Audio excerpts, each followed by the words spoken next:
मुझे दुख भी हुआ सभापति महोदय और मुझे आश्चर्य भी हुआ। हमारी कोशिश रहती है कि इस संसद में कभी भी व्यक्तिगत आक्षेप, हम एक दूसरे के साथ सहमत ना हो, हम एक दूसरे की नीतियों पर, हमारी नीयत पर कटाक्ष जरूर करें, पर व्यक्तिगत आरोप कभी नहीं होना चाहिए।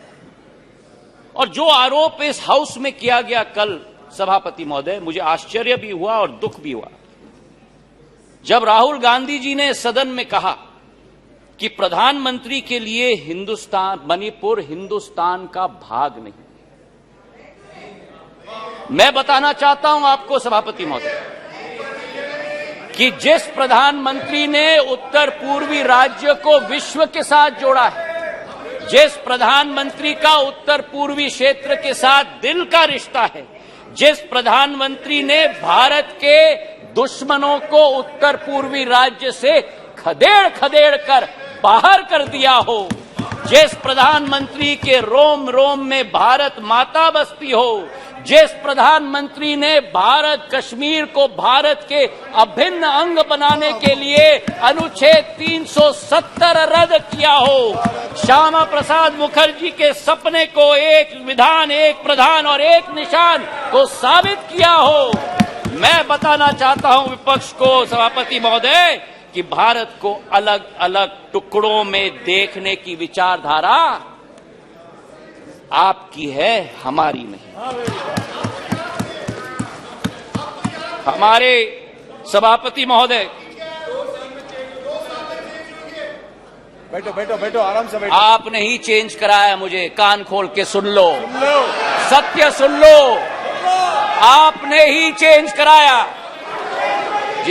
अब मेरा मुंह मत खुलवाना सभापति महोदय। जिस अविश्वास प्रस्ताव को ये लेके आए, इसका सत्य देश की जनता के समक्ष होनी चाहिए। जिस तरह से एक एक वर्ग का विश्वास तोड़ा गया है और जिस तरीके से प्रधानमंत्री जी ने एक एक वर्ग का अविश्वास को विश्वास में परिवर्तित किया है, वो सत्य आज इस सदन के द्वारा देश की जनता के समक्ष जानी चाहिए। किसान सभापति महोदय इस देश की रीढ़ की हड्डी, 60% आबादी हमारी कृषि प्रधान राष्ट्र है, लेकिन अगर किसान का पीठ तोड़ने वाला कोई कालखंड रहा तो 2014 के पहले रहा। आज हमारा किसान को समर्थन मूल्य पर्याप्त मात्रा में मिल रहा है, उसकी खरीदगी पर्याप्त मात्रा में हो रही है। आज हमारे किसान कितने उत्तेजित हो रहे हैं सभापति महोदय, खुजली बहुत आती है, खुजली बहुत आती है, खुजली बहुत आती है। आज हमारे किसान को सभापति महोदय धान की खरीदी में 90% वृद्धि हुई है, गेहूं की खरीदी में 75% वृद्धि हुई है। नरेंद्र सिंह जी यहां बैठे हुए हैं। हमारे समर्थन मूल्य की हम बात करें, 2014-15 में धान की एमएसपी 1360 थी, आज धान की एमएसपी 2183 है, 60% की वृद्धि हुई है।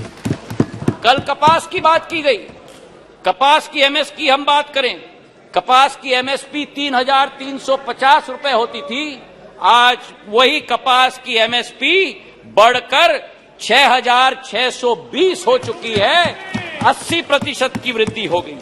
सोयाबीन की एमएसपी 2560 रुपए होती थी, आज 4600 रुपए हो चुकी है, 80% की वृद्धि हुई है। तो जहां हमारे देश का किसान, हमारे देश का अन्नदाता समृद्ध हो चुका है, उसी के साथ साथ किसान के लिए जो सीमांत हमारा कृषक है, 80% हमारा कृषक आज भी सीमांत कृषक है, उसके लिए एक सुरक्षा कवच के रूप में किसान सम्मान निधि के जरिए 6000 रुपया प्रति वर्ष 11.5 किसानों के खातों में 2,40,000 करोड़ रुपए प्रधानमंत्री ने पहुंचाने का कार्य किया। यही अंतर है तुष्टीकरण और संतुष्टीकरण के बीच में सभापति महोदय। और इसी पे मैं बताना चाहता हूं, मध्य प्रदेश में भारतीय जनता पार्टी की शिवराज सिंह जी की सरकार ने इस 6,000 रुपए में 6,000 रुपए अतिरिक्त मिलाकर 12,000 रुपया प्रति साल 80 लाख किसानों के खाते में डालने का कार्य किया। हमारे देश के पूर्व प्रधानमंत्री अटल बिहारी वाजपेयी जी का एक सपना था, उनका एक सपना था कि इंटरलिंकिंग ऑफ रिवर्स होना चाहिए, और आज उनके सपने को अगर साकार किया है तो प्रधानमंत्री नरेंद्र मोदी जी ने Ken Betwa interlinking of reverse के आधार पर किया। 42,000 करोड़ रुपए की योजना उत्तर प्रदेश और मध्य प्रदेश के 13 जिलों को मिलाकर 60 लाख लोग प्रभावित होंगे। ये वो बुंदेलखंड क्षेत्र है जिसने अपने इतिहास में सूखी माटी के अलावा कुछ नसीब नहीं किया था। अध्यक्ष सभापति महोदय, आज वहां 11 लाख हेक्टेयर की सिंचाई होगी, 105 मेगावाट की ऊर्जा का सर्जन होगा, और उसी के साथ इस परिवर्तन के स्केल पे भी मैं बात करना चाहता हूं। ये परिवर्तन का स्केल आजादी से 2003 तक 56 साल कांग्रेस की सरकार रही, 56 साल 7.5 लाख हेक्टेयर की सिंचाई हुई थी, और 20 वर्ष में 2003 से 2023 तक 20 वर्ष में 45 लाख हेक्टेयर की जमीन की सिंचाई हुई है, 6 गुना। और जहां अब फिर उत्तेजित हो गए, और जहां 56 वर्ष में 7.5 लाख हेक्टेयर की सिंचाई की योजना दी, वहां प्रधानमंत्री नरेंद्र मोदी जी की सरकार ने एक योजना में 10.5 लाख हेक्टेयर की सिंचाई की योजना दिलवाई। ये इसी बात का उदाहरण है सभापति महोदय कि डबल इंजन यानी डबल विजन, तुष्टीकरण से किसान का भला नहीं होता, बल्कि संतुष्टीकरण से ही किसान का भला होता है। गरीबों की अगर हम बात करें हमारे सभापति महोदय, योजनाबद्ध तरीके से गरीबों को बैंक के अकाउंट से अलग रखा गया। हमारे देश के पूर्व प्रधानमंत्री ने कहा कि जब 1 रुपया भेजा जाता है केवल 15 पैसे खाते में पहुंचता है, मतलब 85 पैसे बिचौलियों की दुकान के आधार पर जाता है। आज हमारे प्रधानमंत्री के द्वारा, नरेंद्र मोदी जी के द्वारा 50 करोड़ जन धन अकाउंट स्थापित करके 25 लाख करोड़ रुपए गरीबों के खाते में डालने का कार्य किया गया है। सभापति महोदय, हमारे गैस के कनेक्शन उज्ज्वला महिलाओं के लिए, हमारे घरों के 3.5 करोड़, हमारे क्षेत्र, हमारे देश की जनता को उत्पन्न करने के लिए हमारे प्रधानमंत्री जी की सोच। अर्थव्यवस्था की बात हमारे वित्त मंत्री जी ने किया। मैं एक बात उनकी बात में जोड़ना चाहता हूं। स्कैम्स की लंबी लिस्ट कल गृह मंत्री जी ने पढ़ी थी। कोल का स्कैम हुआ, 2G का स्कैम हुआ, अनेक स्कैम हुए, और आज मैं बोलना चाहता हूं कि जिस राह पर इंडिया नहीं लेकिन भारत चल रहा है प्रधानमंत्री जी के नेतृत्व में, जहां कोई निजी हित नहीं होगी, केवल राष्ट्र हित होगी, उसी संकल्प के साथ हम लोग आगे चल रहे हैं। 9 साल में सभापति महोदय हम लोग 10 नंबर आर्थिक व्यवस्था के रूप से आज 5 नंबर तक पहुंचे जी। ये एक बहुत बड़ी उपलब्धि है। लेकिन आज मुझे आश्चर्य है जब कहा जाता है कांग्रेस के एक नेता के द्वारा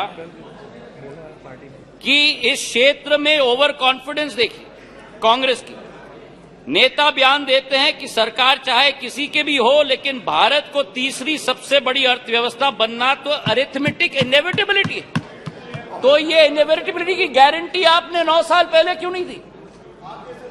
कांग्रेस की सरकार के समय आजादी से आज तक 67 वर्षों में हम लोग केवल 12 नंबर से 10 नंबर पर पहुंचे, और जब 9 साल में 10 नंबर से हम 5 पर पहुंच जाएं तो अरिथमेटिक इनएविटेबिलिटी बन जाती है। ये दोगली नीति कहां से हुई? और आज हमारे दोस्त अमोल कोले जी ने पर कैपिटा इनकम की बात उठाई। मुझे खुशी है उन्होंने उठाई। आपको आश्चर्य होगा सभापति महोदय ये सुनते हुए कि भारत 67 सालों में भी सब साउथ अफ्रीका की पर कैपिटा इनकम को हमने पार नहीं किया। जब इनकी सरकार होती थी 9 साल में पर कैपिटा इनकम आज डबल हो चुका है सभापति महोदय।